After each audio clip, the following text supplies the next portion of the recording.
বন্ধুরা, আমরা এখন রয়েছি বালিস্তানে বা গিলগিট বালিস্তানে, আর দাঁড়িয়ে রয়েছি থাং ভিলেজে, ইন্ডিয়া লাস্ট ভিলেজ। আর আমরা এখন এলওসিও দেখতে পাচ্ছি এখান থেকে। এই যে পাহাড়টা দেখতে পাচ্ছ, সামনের পাহাড়টা, এই পাহাড়টা ইন্ডিয়ার পাহাড়, আর উপরে ছোট ছোট ইন্ডিয়ার বাংকারও রয়েছে। আমরা সেটা বাইনোকুলার রেন্টে নিয়ে দেখে নিয়েছি। আর এই পাশে এই পাহাড়টার পর যে পেছনে যে কালো পাহাড়টা দেখা যাচ্ছে, সেটা কিন্তু পাকিস্তানের পাহাড়। আর দেখো, এই যে লম্বা লম্বা গাছগুলোর মধ্যখানে দুটো গ্রিনারি দেখা যাচ্ছে। প্রথম গ্রিনারিটা পাকিস্তানের, সেকেন্ড গ্রিনারিটাও পাকিস্তানের। মধ্যখানে যেটা দেখা যাচ্ছে, এই যে এই সেকেন্ড গ্রিনারিটা, এর মধ্যে কিন্তু পাকিস্তানের প্রচুর বাড়ি আমরা কিন্তু দেখেছি বাইনোকুলার দিয়ে। আর এই পাহাড়গুলোর মধ্যে কিন্তু পাকিস্তানি বাংকার রয়েছে, ঠিক আছে। এই হচ্ছে এলওসির বর্ডার। আর নিচে আমাদের এখানে এলওসির পোস্টও দেখা যাচ্ছে। নিচে আমি একটু জুম করার চেষ্টা করছি, দেখে নাও।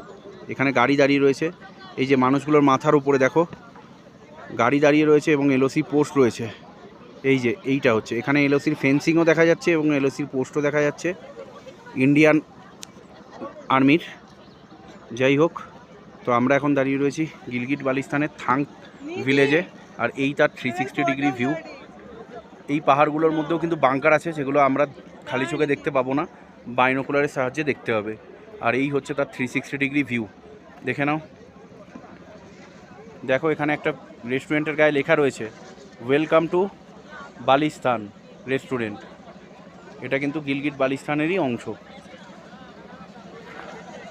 আর ওই দিকের পাহাড়গুলো, পাকিস্তানের পাহাড়গুলো কিন্তু কারাকোরাম রেঞ্জের মধ্যে পড়ছে।